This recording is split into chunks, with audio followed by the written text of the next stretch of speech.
marka, ki je znana po sodelovanju z vplivneži. Nekateri smo celo postali obraz njihovih kampanj in smo se pojavili na njihovih škatlicah. Jaz bi vam to pokazal v živo, ampak to je pa ena velika bolečina iz modelinga, da vedno ti dajo zafotkati spodnje perilo po kosilu ali pa po malci. Ker res nismo mogli zjutraj začeti s fotoshootingom za spodnje perilo. Ne. Ampak bog ne dej, zato ker modeli pa modelke res toliko pojemo. Barbara Pungarčič-Puntar iz podjetja Lisca, direktorica za marketing in PR. Izvoli, ti kar jaz predam, čakaj. Oder je tvoj. Hvala. Ja, David se je v vlogi našega ambasadorja seveda odlično odrezal, pa bomo zihar še kdaj sodelovali, ne? Ampak danes... Zdaj sem videl, koliko imamo preniske cene, ne, pri črtu. Ja, no sej, zdaj črt mi je v bistvu krtko težko nalogo predal, jaz ne bom kazala toliko grafov in takšnih številk, kot jih je on kazal. Tudi ne bom Davida kazala v perilu, ker sem se tokrat pač bolj osredotočila na tisto, kar mi rade nosimo. Verjetno mi ni treba posebej razlagati, kaj in kdo je Lisca. Skrbimo za to, da se predvsem ženske odlično in seksi počutimo v svoji koži, torej delamo predvsem perilo in kopalke in vse, kar spada zraven. Zdaj, kot je bilo že omenjeno, smo znani po tem, da smo že mogoče preden se je zares govorili o influencerjih, na nek način sodelovali z influencerji, torej z ženskami, ki so tako ali drugače puščale svoj pečat v aktualni družbi, pa naj so bile to manekenke, misice, TV voditeljice, plesalke, še kaj druga. Recimo že davnega leta 1969 je bila obraz za Prvi list in Push-up modrček takratna aktualna Miss Evrope, Saša Zajc. Sodelovali smo potem z Martino Kajfež, z Iris Mulej, Nadjo Bičkovo, z Lucijo Gubenšek, Ivana Šundov se je celo podpisala pod eno kolekcijo vrhnih oblačil. Pred kratkim z Ana Marijo Goltes in seveda smo imeli tudi tako športno sodelovanje z smučarko Ano Bucik. Jasno, pa se tudi Lisca premika v drugo smer in seveda sodelujemo tudi z influencerji, o katerih govorimo recimo danes. Mogoče bi izpostavila nedavno sodelovanje s Tjašo Kokal za kolekcijo vrhnih oblačil. Pripravila je odličen video z stylingi, kako kombinirati naše oblačila z nekimi dodatki. Tudi o tem bi se lahko marsikaj povedali. In pa seveda gotovo je bilo eno bolj odmevnih sodelovanj z Natašo Mernik, ki ste jo danes že poslušali. In je sodelovanje z njo je definitivno še podkrepilo naša prizadevanja za pozitivno samopodobo in na tem področju smo kar marsikaj počeli. No, ampak ja, v Lisci se ves čas skušamo prilagajati spremembam, vendar včasih ne gre vse tako hitro, kot bi si želeli. Jasno, pa smo prisotni na spletu, smo prisotni tudi na družbenih omrežjih, na Facebooku in na Instagramu. Na Facebooku imamo nekaj čez 288 000 sledilcev, na Instagramu sicer samo nekaj čez 40 000, torej tam definitivno mislim, da bi lahko še kaj več naredili, ampak seveda počasi se premikamo. Je pa še ena specifika, da na eni strani v Sloveniji furamo uradne profile, glede na to, da smo prisotni na več kot 30 trgih, pa potem na nekaterih trgih seveda imamo tudi lokalne profile, zato ker so ti nekako bolj prodajno lahko usmerjeni, kot pa to, kar vodimo iz Slovenije. Glavnina naših sledilcev je iz naših tradicionalnih trgov, torej Slovenija, Hrvaška, Makedonija, Srbija, starostno, kot vidite, tam od 25 do 44 let in seveda nam v glavnem sledijo ženske. Ampak danes sem v bistvu želela izpostaviti en projekt, ki je mogoče zanimiv za tiste, ki se šele odpravljate na to pot influencerstva, zaradi tega, ker je to ena možnost, kako stopiti do nekih naročnikov oziroma kako lahko nekoga drugega prepričate, zakaj bi bili vi pravi influencer zanj, čeprav še nimate ogromnega števila sledilcev. Pred dobrim letom smo izpeljali projekt ambasadorke Miss Sporty. Miss Sporty je ena od naših linij, linija športnega perila.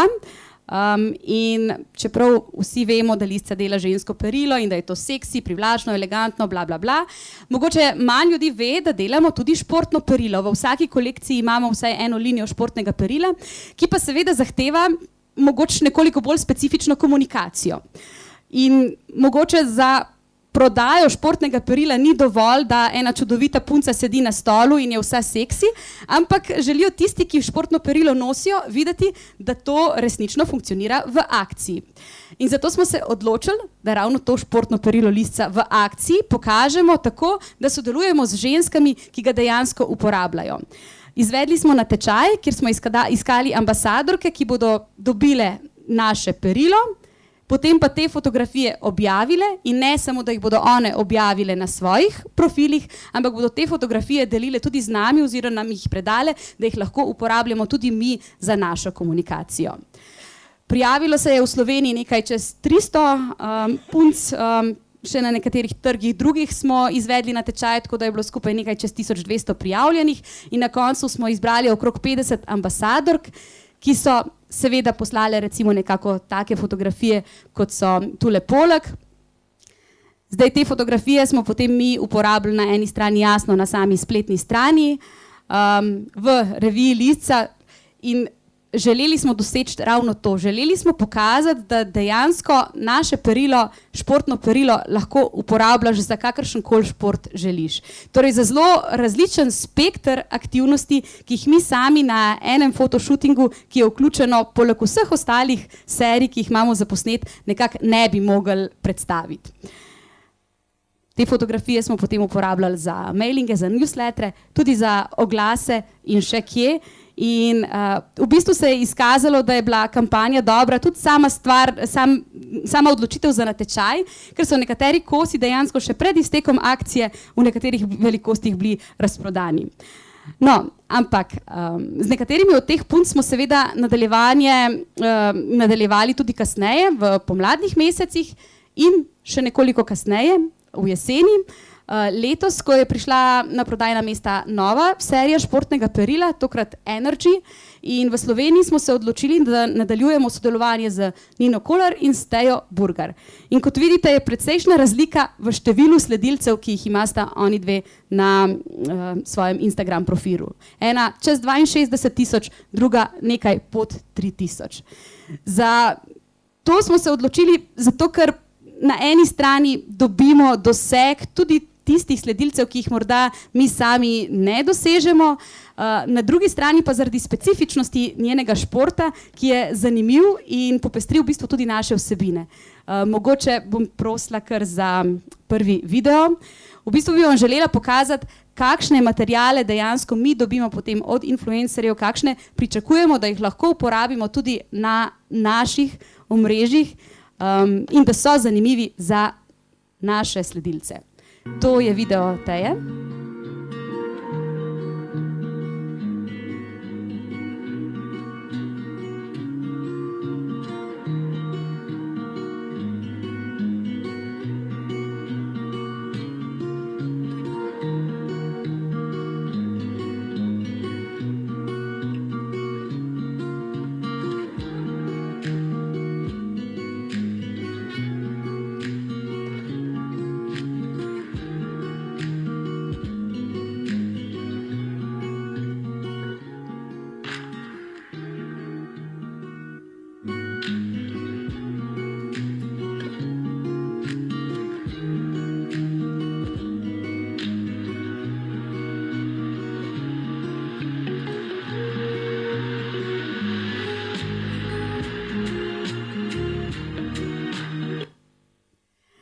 Skratka, ta video si je na Liscinem Facebook profilu ogledalo čez 47 000 oseb. 78 komentarjev je bilo, nekoliko kasneje pa smo objavili tudi video Nine Kolar, mogoče še tega zavrtimo. Ta je pa nekoliko drugačen, morda bolj promocijski in bolj rekreativen. Na ta način bo prej več žensk uporabljalo naše perilo.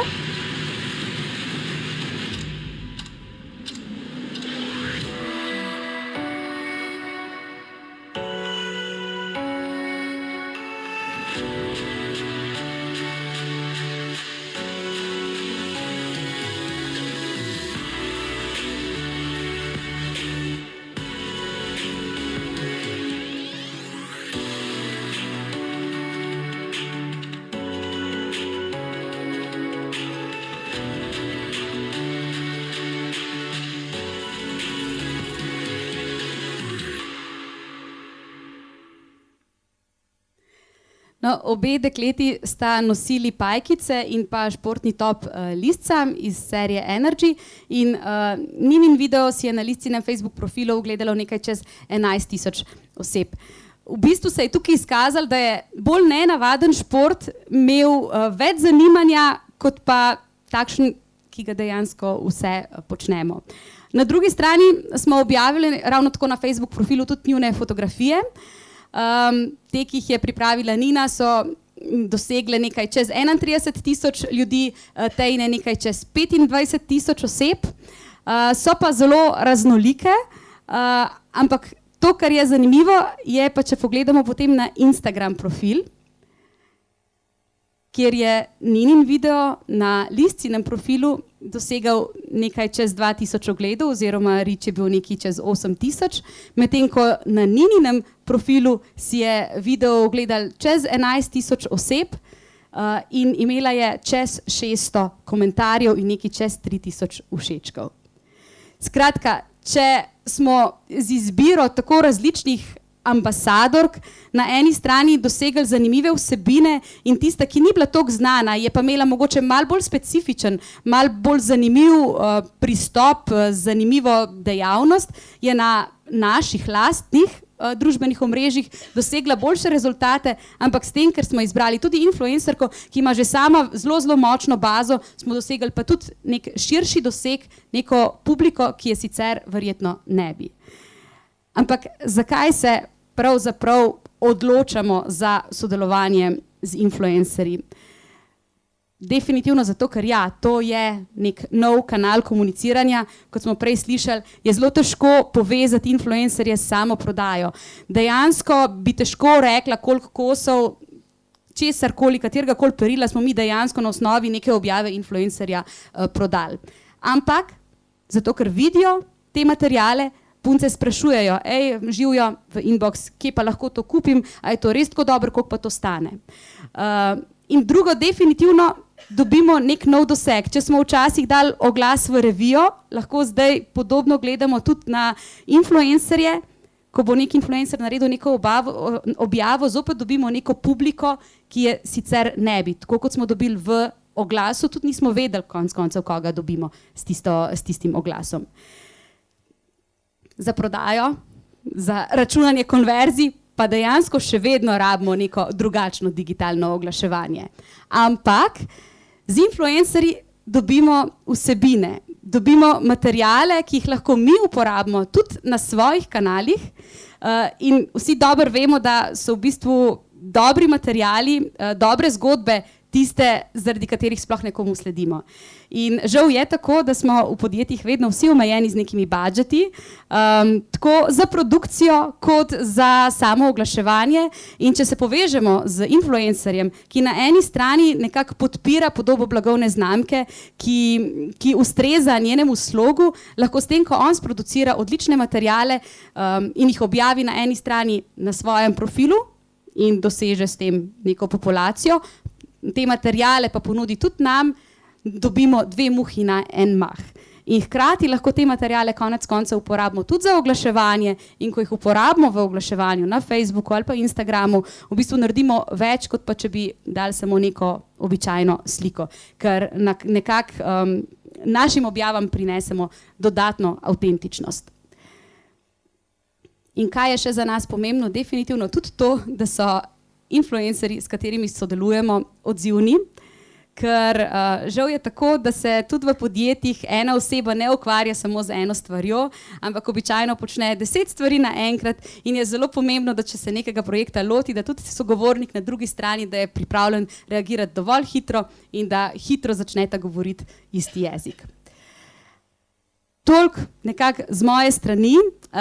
Jaz bi vam svetovala, da če začenjate, če vstopate na svojo influencersko pot, da gotovo lahko prepričate tudi naročnike s tem, da jim predstavite neko novo zgodbo, mogoče malo drugačno, ampak nekaj, kar bo v njih zbudilo zanimanje in lahko prepriča tudi tiste, ki bi njihov izdelek hoteli kupiti. Definitivno pa je pomembno, da tudi vi karkoli že boste promovirali, da se v tistem tudi sami dobro počutite in da to res zagovarjate iz lastnih izkušenj in ne zgolj zato, ker vam je nekdo izdelek dal ali pa za to plačal.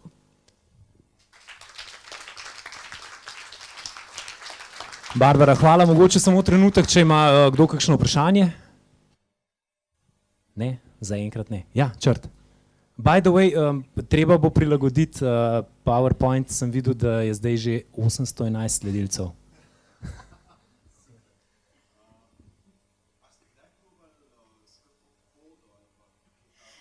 Ja, tudi to, ampak no, malo je odvisno tudi od tega, mogoče katerega sledilca za tako, mislim, influencerja za takšno kodo izbereš. Tako da na tem področju imamo tudi mi še kar precej za narediti. Tudi nekatere stvari se že premikajo, ampak zaenkrat se kode niso izkazale kot posebej učinkovite.